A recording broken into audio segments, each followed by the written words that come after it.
and you're going to use one of our harnesses, if you have some Misty Mountain harnesses, the way that they work is we've got one buckle up top, it's going to be our waist belt. We've got 2 buckles for the legs, so you can adjust those by pulling them out or tighter. So when you put on the harness, you're going to hold it with the 2 blue loops in front of you.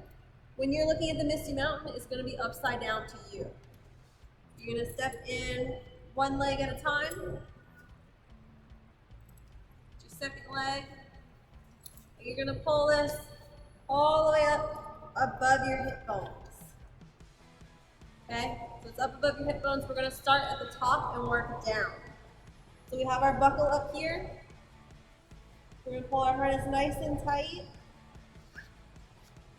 You want it to be tight enough that if you put 2 fingers on your side and turn them, they have to crisscross. If you can easily put them on your side by side, we're going to make it a little bit more snug. So mine's a little bit loose. You're going to tighten it up. Once you have it tight enough, you're going to double back your harness. This is very important. If you can see the word danger on your buckle, it's not double back. It's not safe. So to double back, we're just going to go back through the buckle. Pull it nice and tight. And now it's covered up the word danger. The next piece we're going to do is just check that our leg loops are nice and snug. So I'm just going to pull the straps. That my leg loops are nice and snug around my legs. Now for our harnesses, if you are belaying, you'll notice there is no belay loop connecting the 2 blue loops. What we have instead is a carabiner that's going to serve as our belay loop. So what you'll do is you're going to hook it through the bottom loop. Make sure you get it in between the little black strap and the blue strap. Connect it to the top and let it sit like so. You want the small part at the top, the large part at the bottom with the gate towards your stomach.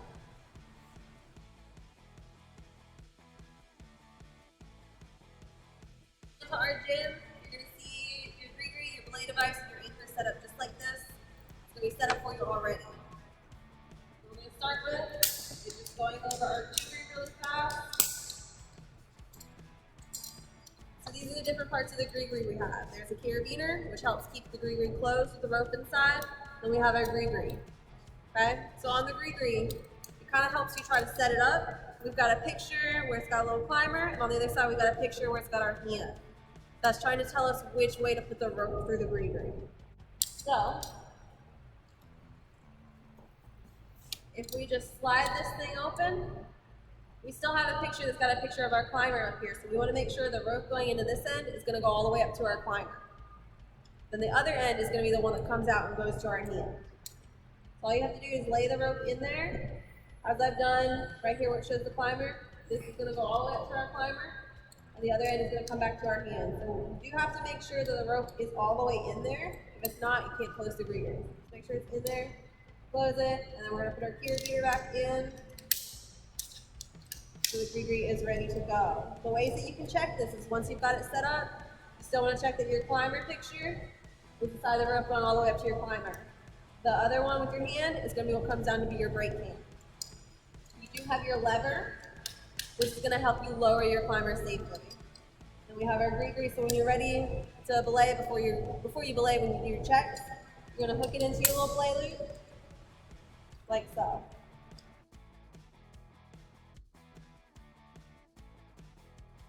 The Chapel Hill Community Center wall, we do have to anchor into the floor. So we have these anchors that are already going to be set up when you come in. Again, when you walk in, you're going to see your rope, anchor, and gree-gree all set up in line and ready for you. All you have to do is open the carabiner, take the anchor out, put your carabiner through your belay loop, put your anchor back in. We like it set up like this so that we can see the 3 lefts. So we have our lever on the left, the lever of the gree-gree, the gate for the carabiner is on the left, and our anchor is on the left. It's going all the way to the ground.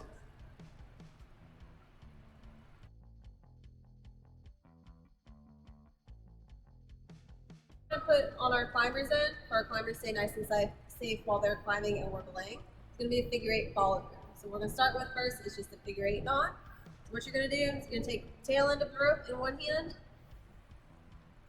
Other hand is just gonna slide down the rope. You're gonna hold your arms out nice and straight so you have enough rope to tie your knot with.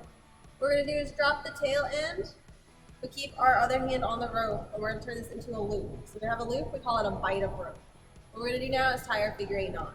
So we have our little snowman head right here. We're gonna get him ready for winter. So first we're gonna put a scarf on, get him all nice and snug, and then we're gonna put the carrot on his nose, carrot nose on his face, pull it nice and tight.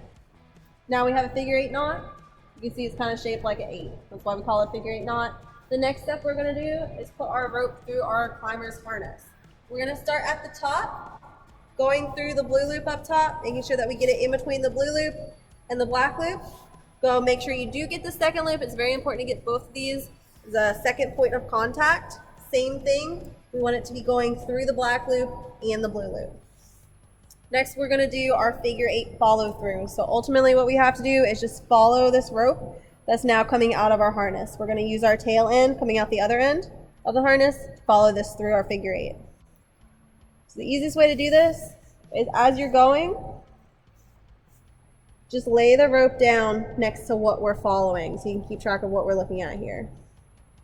So I'm just laying my rope down, crosses under the rope.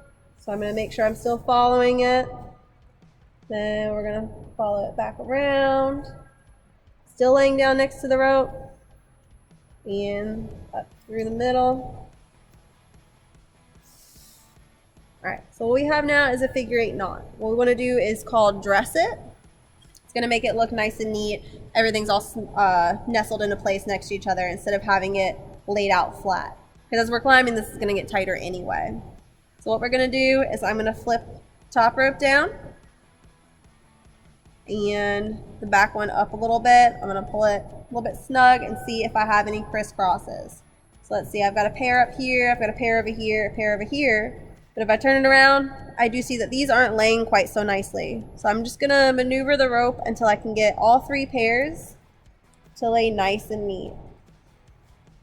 All right, so I think I've got it. So I'm gonna pull it tight. We like to pull the opposite ends. So left on the top, right on the bottom, right on the top, left on the bottom.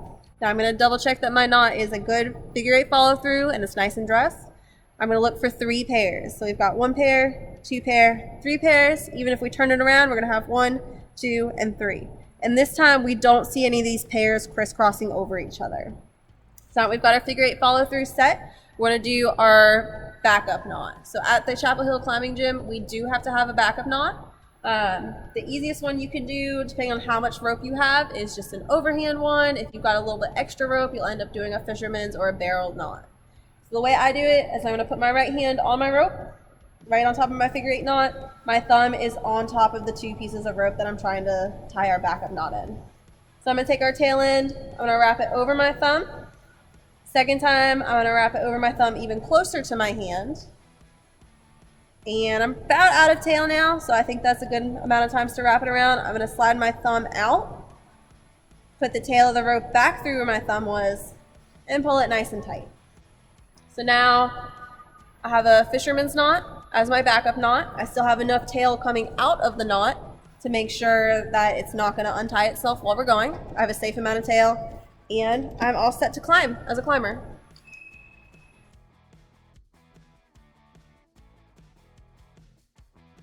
When you are all set up, your climber's all set up, climber's ready to climb, and you're ready to start belaying them, first we have to go through some checks.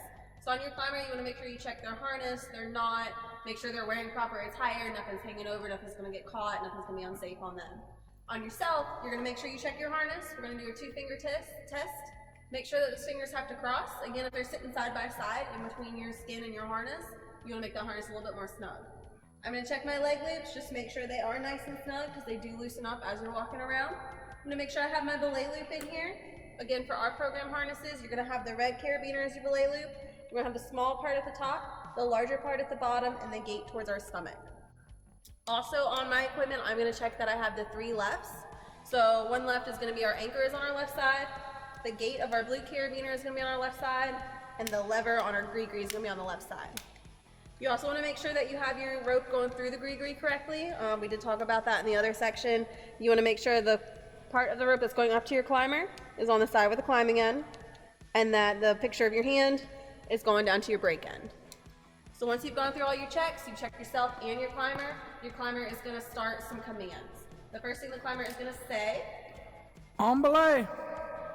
Before you say belay is on, you wanna make sure you are actually ready to belay. So at this point, you're gonna have your brake hand on the rope. It's not gonna come back off until we're all done climbing and you say belay is off. You wanna make sure you do have all the slack out of the rope, because at this point, if you say belay is on, your climber may start climbing.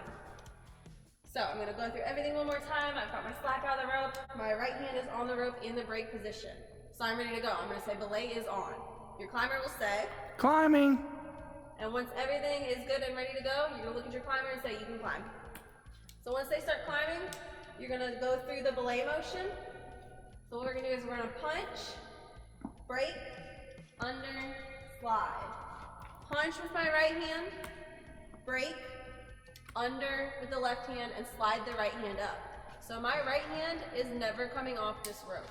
That is my brake hand. We want it to always be on the rope. If at any point your climber gets too fast and you feel like you have a bunch of slack in your rope, you're gonna ask them to just slow down for a minute. Hey, take a second. I just need to get caught up, okay? When your climber is ready to come back down, or if your climber wants to take a break, you just want to be in the brake position. So right now, I'm in the brake position. My right hand is on the rope. I have it slightly behind my hip, just so that that rope will rest on my hip, going over my clothes, instead of just being on my hand. But my hand is still holding onto it. It's never let go. So if my climber is hanging out, you also want to be ready to be in the brake position while your climber is climbing. That's why every motion you take, you go back into the brake position, okay? So when your climber is at the top and they're ready to come back down, you guys are going to communicate that with each other. Your climber is going to ask lower, or say that they're ready to lower. Before you actually lower your climber, you're going to look at them.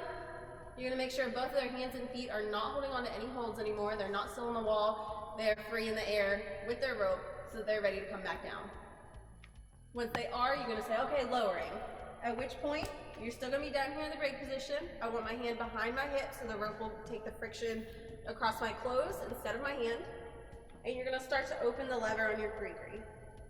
And you're going to open it until you see the rope coming through. You're going to be watching your climber. You want to know exactly how fast or slow they're going, if they're going to bump into any features on the wall, any other climbers. You just want to be aware of that. All right, so once your climber is back on the ground, they're going to say off climb or off belay. You're going to say belay is off, at which point you can let go of the rope. You're no longer belaying.